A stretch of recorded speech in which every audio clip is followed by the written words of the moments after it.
মানে ওই কেপি সরকার বারণ করেছিল, বলে এই যে আমি বলছি আপনি এইগুলো করবেন না, ভাতে নাড়ি এতটা চাড়াবেন না, করবেন না কিছুয়ে কাটাকুটি ঝাঁটাঝাঁটি করবে না, তাহলে কিন্তু আপনাকে আবার বিজনেস যে কী করবো, করতে তো আমার হবে, কে করে দেবে আমার? মাও তো অসুস্থ, যে মা করবে? আচ্ছা, ঘাড়ের সমস্যাটা কি আর পাচ্ছেন? আছে?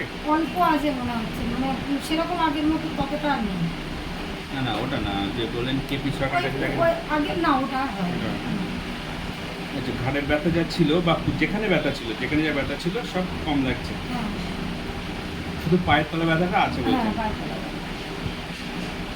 বাসাটা একটু মানে এখানে এই জায়গায় এই আপনারা এইখানটা এই যে এইখানটা ওই একই হাতের মতোই হয়েছে, মানে মাংস স্পট হয়েছে, কিন্তু ওখানে ব্যথাটা ছিল, হ্যাঁ ব্যথাটা তো ছিল। ব্যথাটা ওখানে এখন কম লাগছে? হ্যাঁ হ্যাঁ করে। হাতে যেখানে এই দেখালেন ওটা কম লাগছে? হ্যাঁ আগে তো মুখে হাতে ধোয়া যাচ্ছে। কম লাগছে। এই বসে থাকলে হাঁটলে অসুবিধা হবে, শুয়ে পড়লে বেশি কষ্ট হচ্ছে। একজন কাটা খাবার থেকে একজন মাংস যেগুলো ওই জায়গা থেকে মানে 2-2.5 কিলো খাসি মাংস দিয়ে গেছে বাড়ি, আজকে? চান্দান করে রান্না বান্না করবে, একটু ব্যস্তই ছিল। আর বাড়িতে লোকজন আসবে, সে একটু রান্না করবো, তাড়াতাড়ি করছিলাম, আর জলটা যখন পড়ে ছাড়তে খেয়াল করিনি। আসলে কপালে যেদিন থাকবে সেদিন হবে, যতই ব্যস্ততা থাকুক আর না থাকুক। ছটপটটা বেশি হয়ে গেছে। খাসির মাংসের জন্য? তাহলে এখন বোঝা যাচ্ছে মেন দোষ আপনার না, খাসির মাংসের। আমরা তো কালকে আমাদের তো 5-6টা লোক নিয়ে দোকানদারি করতে যেমন সত্যি বানাচ্ছিল যে হ্যাঁ হ্যাঁ। দেখো বিক্রি মানে ভেবিয়ার তো নাম করা মিষ্টির জন্যই নামটা করা, মানে সন্দেশ। সন্দেশ, ভেবে সন্দেশ। আর বিক্রি লোক আর জামা ষষ্ঠীতে ভেবিয়াতেই ভিড় হয়, অন্য কোথাও সেরকম ভিড় হয় না, ভেবিয়াতেই বেশি ভিড় হয়। এইদিকে আরেকটা মিষ্টির দোকান আছে, স্বাস্থ্যনগর না কি ওটা বলে, সফিরাবাদ। হ্যাঁ ওখানে সন্দেশটাও না বেশ সবাই পছন্দ করে, কম মিষ্টি সন্দেশ। হ্যাঁ আমি সেই মানে আজকে সন্দেশ করেছি অনেক নিয়ে আসবো বলে ঘুমের থেকে উঠেছি সব নিয়ে চলে গিয়েছে বাড়ি থেকে দোকানে।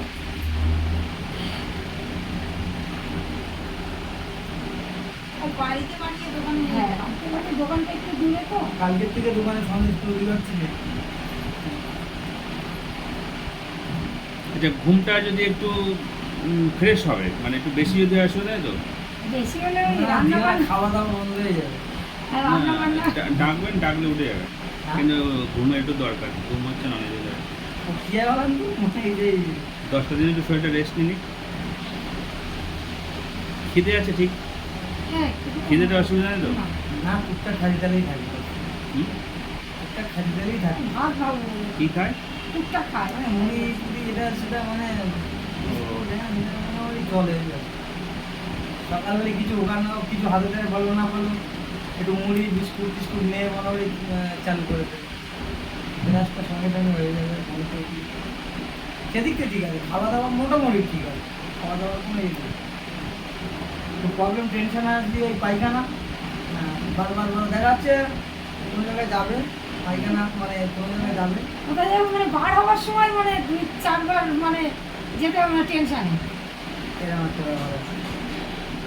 না খেয়ে গিয়ে না, হ্যাঁ। লিভারের পাশে চর্বিও রয়েছে, ওই চর্বিটাকে আমি কেটে দিতে পারলে হ্যাঁ। আবার স্বাভাবিক হয়ে যাবে, সারাদিনে একবার পায়খানা হবে, হ্যাঁ ফ্রেশ হয়ে যাবে। হয়ে যাবে। সেটা আমি ঠিক করে দেবো, ওখানে রেকর্ডটা দেখে নিই, ওই নিয়ে আর চিন্তা করতে হবে না।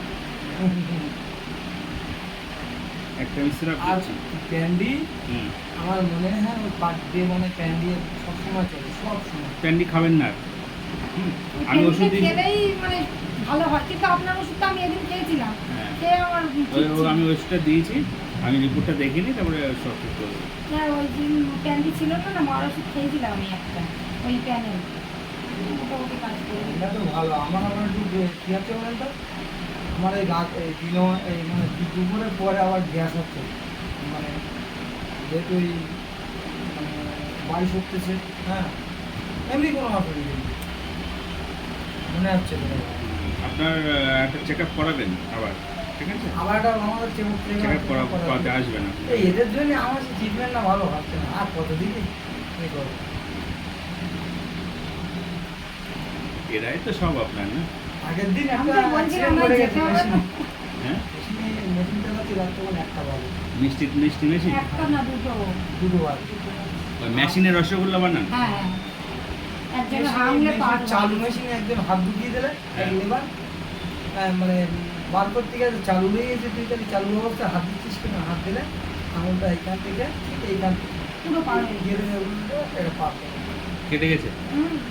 আগে একজনের গিয়েছে এতটা, হ্যাঁ।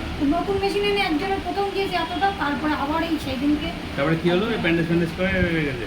এবার আমি একবার ভাবছিলাম যে আপনার ফোন করে, কিন্তু রাত্রি বড় তোলা নিয়ে ছিল, না, ঠিক করেছেন, ওটা ইমার্জেন্সি তো।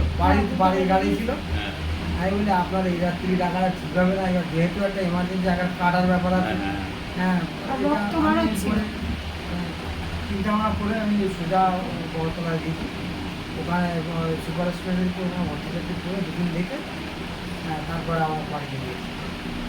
এখন আমি তার সঙ্গে দেখা করতে পারি, অথচ আমার বাড়ির পাশেই গোলাপের থাকি। আপনার ওই পেশেন্টটার ওই যে দোকানের ছেলেটাকে পাঠিয়েছিলেন না? হ্যাঁ আপনার যে ওই দোকানের ছেলেটাকে পাঠিয়েছিলেন, হ্যাঁ যার ওই পায়খানার সাথে রক্ত পড়তো, ওর কথা আমার ভাবছিলাম যে কেমন থাকলো। বাচ্চাটা এসে বললো যে পায়খানা করতে পারছি না, রক্ত পড়ে যাচ্ছে। তারপরের দিনে আর বললো কাকা আমার আজ কদিন পরে তো আজকেই একটু পায়খানা করলাম, হ্যাঁ বলে তাহলে আমি আজকে দিলে একটু ছুটি দেবো। আচ্ছা, আপনি কি বললেন আপনার অম্বল হয়? টক ডেকোরেটে বললেন না? প্রচন্ড টক ডেকোরেটে? সঙ্গে সঙ্গে প্যান্ডি, আরে প্যান্ডি নিয়ে শুনে শুনে শুনে করতে হবে না।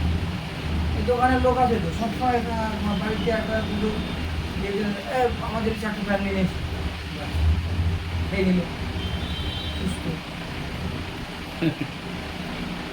টক ডেকোরেট উঠবে না, ক্যান্ডি দরকার নেই, তার ব্যবস্থা আমি করে দিচ্ছি।